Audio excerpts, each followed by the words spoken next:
வணக்கம். நீங்கள் இணைந்திருப்பது நியூஸ் ஃபர்ஸ்டின் மதிய நேர பிரதான செய்தி அறிக்கையுடன். உங்களுடன் இணைந்து கொள்ளும் நான் சுவந்தா துசிதர். முதலில் தலைப்புச் செய்திகள். 3 நாள் அரச விஜயம் மேற்கொண்டு ஜனாதிபதி மைத்ரிபால சிறிசேன இன்று ஆஸ்திரேலியாவை சென்றடைந்துள்ளார்.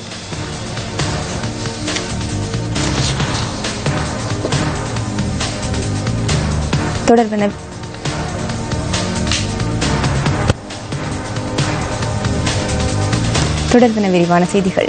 நேற்று இடம்பெற்ற கிழக்கு மாகாண சபை அமர்வின் போது மாகாணத்தில் நிலவும் சுகாதார தேவைகள் குறித்து பதிவான உறுப்பினர் சிலரின் கருத்துக்கள் அடுத்து. அம்பாறை மாவட்டத்தில் சம்மாந்துறை பிரதேச செயலக பிரிவுக்குட்பட்ட மல்லத்தை ஆரம்ப பராமரிப்பு வைத்தியசாலை, கோமாரி ஆரம்ப பராமரிப்பு வைத்தியசாலை ஆகியன மிகவும் பின்தங்கிய கிராமங்களில் அமைந்துள்ளதுடன் இந்த வைத்தியசாலைகளின் மருத்துவ சேவை வழங்குகின்ற பொழுது இவ்வைத்தியசாலைகளில் அவற்றின் தரத்திற்கேற்ற வைத்திய கரடியனார் வைத்தியசாலையும் மகளடித்தீவு வைத்தியசாலையும் தரம் உயர்த்தப்பட இருப்பதாகவும் அதற்கு தேவையான வசதிகள் செய்யப்படவிருப்பதாகவும் அறிகின்றேன். மிகவும் துரிதமாக செயற்பட்டு அப்பிரதேச மக்களுக்கு சமமான வைத்திய வசதிகள் ஏற்படுத்தி கொடுக்கப்பட வேண்டும். புலிவாய்ந்த கல்லை அண்டிய பல பிரதேசங்கள் துரிதமாக இந்த வேலைகளை செய்து முடிக்க வேண்டும். பிரதேசத்தில் இருக்கின்ற மக்கள் அவர்களுடைய வாழ்க்கை பார்த்தால் இந்த வைத்திய செலவுக்காக செலவழிக்கின்ற செலவை கூட தேடிக்கொள்ள முடியாத ஒரு பொருளாதார கஷ்டமான நிலைமையில் தான் அந்த மக்கள் இருந்து கொண்டிருக்கின்றார்கள். எனவே அந்த வைத்தியசாலையிலே ரத்தம், சிறுநீர் பரிசோதனை செய்வதற்கு ஆவணம் செய்யுமாறு அமைச்சரவர்களை வேண்டிக் கொள்வதோடு கிட்டத்தட்ட 5 கோடி அந்த மத்திய அரசினூடாக எங்களுக்கு அந்த எங்களுடைய அட்டாளச்சினை வைத்தியசாலை கிடைத்திருக்கிறது. அந்த பூர்ணமாக அந்த கட்டடங்கள் முடிகின்ற போது கல்முனை தாங்கியத்தினுடைய பணிப்பாளர், மாகாணத்தினுடைய பணிப்பாளர், அமைச்சனுடைய செயலாளர், மத்திய அரசில் இருக்கின்ற பணிப்பாளர்கள் எல்லோரும் அதனை நிவர்த்தி செய்வார்கள் என்ற நம்பிக்கை. 3 நாள் அரச விஜயம் மேற்கொண்டு ஜனாதிபதி மைத்ரிபால சிறிசேன இன்று ஆஸ்திரேலியாவை சென்றடைந்துள்ளார். ஜனாதிபதி அந்நாட்டு நேரப்படி இன்று காலை 8 மணியளவில் தலைநகர் கன்பரா விமான நிலையத்தை சென்றடைந்துள்ளார். இந்த விஜயத்தின் போது ஜனாதிபதி இன்று மாலை கன்பரா நகரில் உள்ள இலங்கை உயர்ஸ்தானிகர் ஆலயத்திற்கு செல்லவுள்ளார். இதன்போது அந்நாட்டில் வசிக்கும் இலங்கை மக்களை சந்தித்து ராபோசன விருந்தில் கலந்து கொள்ளவுள்ளார். நேற்று இடம்பெற்ற கிழக்கு மாகாண சபை அமர்வின் போது மாகாணத்தில் நிலவும் சுகாதார தேவைகள் குறித்து பதிவான உறுப்பினர்கள் சிலரின் கருத்துகள் அடுத்து. சிலாபம் பள்ளம அடம்பன் பகுதியில் கூறிய ஆயுதத்தால் தாக்கப்பட்டு ஒருவர் கொல்லப்பட்டுள்ளார். 30 வயதான நபரே தாக்குதலில் கொல்லப்பட்டுள்ளதாக போலீசார் தெரிவித்தனர். உயிரிழந்தவர் நேற்று பிற்பகல் வீடொன்றுக்குள் புகுந்து நபர் ஒருவரை தாக்கியதை அடுத்து தாக்குதலுக்கு உள்ளானவர் வைத்தியசாலையில் அனுமதிக்கப்பட்டுள்ளார். கொலையுடன் தொடர்புடைய சந்தேக நபர் இதுவரை அடையாளம் காணப்படவில்லை என போலீசார் குறிப்பிட்டனர். ஆராய்ச்சிக்கட்டுவ பகுதியிலிருந்து பல்லம நோக்கி பயணித்த வாகனம் ஒன்று பல்லம பகுதியில் வடிகானில் வீழ்ந்து விபத்துக்குள்ளானதில் 2 இளைஞர்கள் உயிரிழந்துள்ளனர்.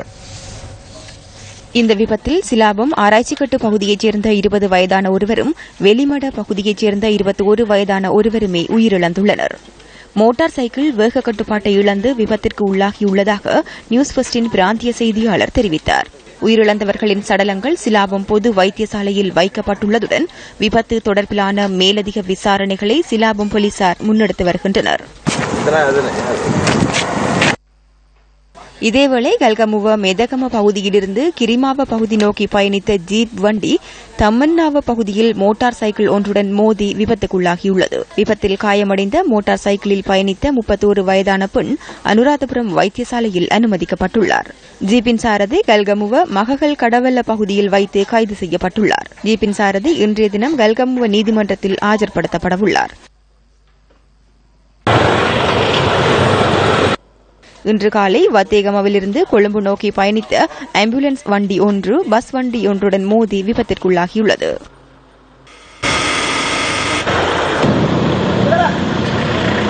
நோயாளி ஒருவரை வைத்தியசாலைக்கு ஏற்றிச் சென்ற ஆம்புலன்ஸ் வண்டியே விபத்திற்கு உள்ளாகியுள்ளதுடன் விபத்தில் காயமடைந்த ஆம்புலன்ஸின் சாரதி, தாதி மற்றும் உதவியாளர் மாவனல்ல ஆதார வைத்தியசாலையில் அனுமதிக்கப்பட்டுள்ளனர்.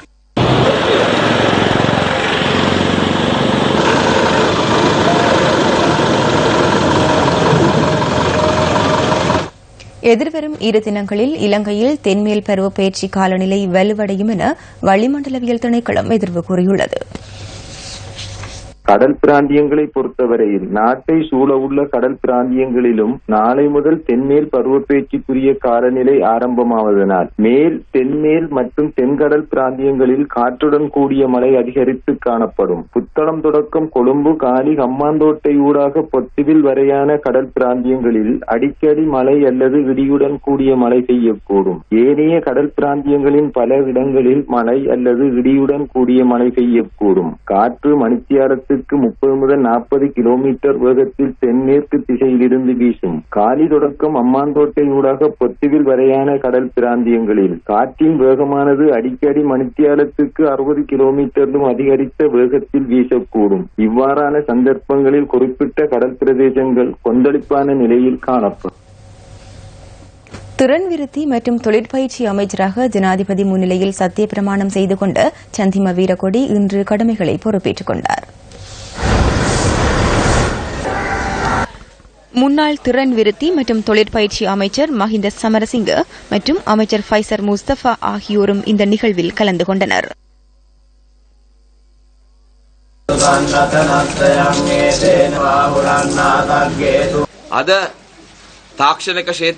எமது பல்கலைக்கழகங்களின் பொறியியல் பிரிவில் பெருமளவிலான மாணவர்கள் பட்டம் பெற்று வெளியேறுகின்றார்கள். எனினும் இங்கு தொழில்நுட்ப அதிகாரிகளின் பற்றாக்குறை காணப்படுகின்றது. இந்த பற்றாக்குறையை நிவர்த்தி செய்யும் பொறுப்பு எம்மிடம் காணப்படுகின்றது. அதில் பின்னடைவு காணப்படுமானால் நாட்டின் அபிவிருத்தியில் பாதிப்பு ஏற்படும். பொறியியல் துறையில் சர்வதேச அளவில் சிறந்த தொழில் வாய்ப்புகளை ஏற்படுத்துவதற்கு அமைச்சு தீர்மானித்துள்ளது என்பதை தெரிவித்துக் கொள்ள விரும்புகிறேன்.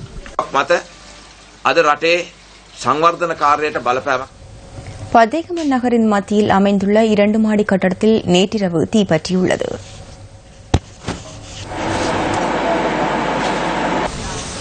சுமார் 4 மணித்தியாலத்திற்கும் அதிக நேரம் தீ பரவியுள்ளதுடன் தீ காரணமாக 2 மாடி கட்டிடம் முழுமையாக சேதமடைந்துள்ளது.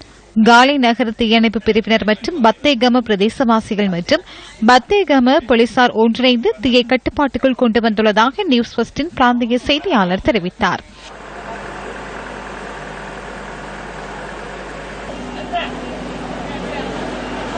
சம்பவம் தொடர்பிலான மேலதிக விசாரணைகளை பத்தேகம போலீசார் முன்னெடுத்துள்ளனர்.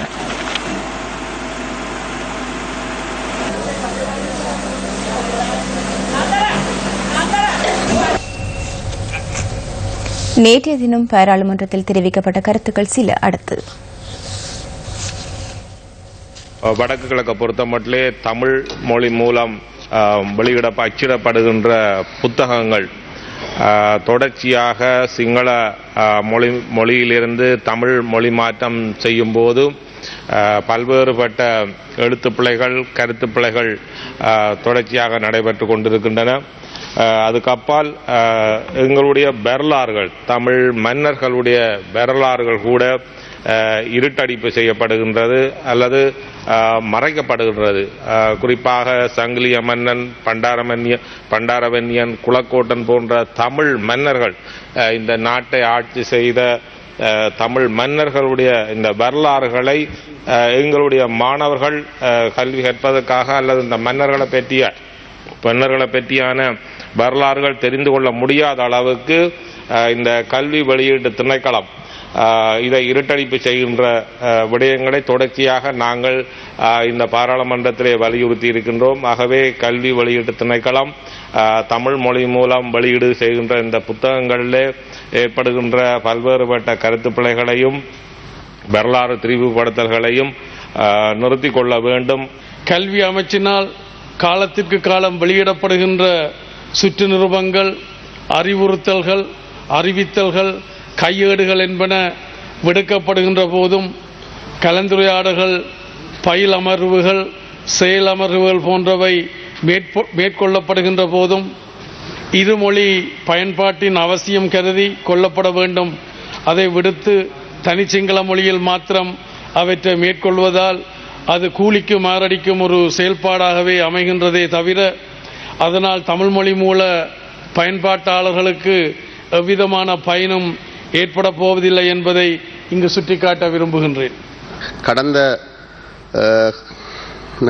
ஒரு சில மாதங்களுக்கு முன்பு வெளிநாட்டிலிருந்து அரிசி சதோசாவுக்கு இறக்குமதி செய்யப்பட்டது.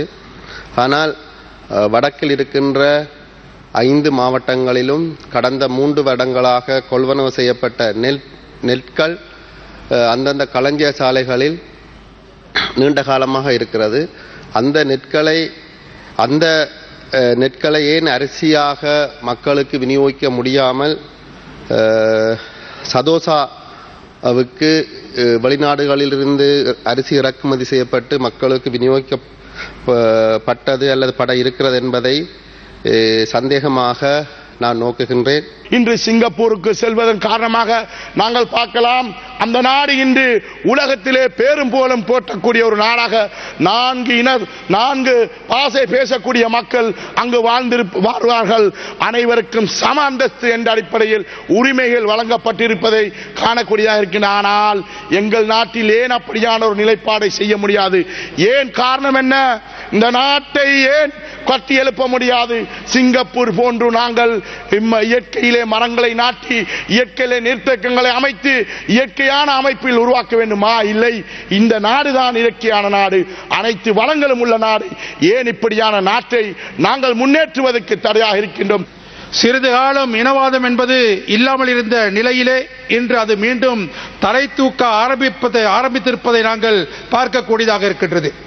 ஏனெனில் இனவாதத்தின் ஊடாக ஒரு நாட்டின் சுபீட்சத்தை, மக்கள் மத்தியிலே இருக்கும் சகோதரத்துவத்தை, மக்கள் மத்தியிலே இருக்கும் புரிந்துணர்வை, மக்கள் மத்தியிலே இருக்கும் நல்லெண்ணங்களை சீர்குலைக்க முடியும்.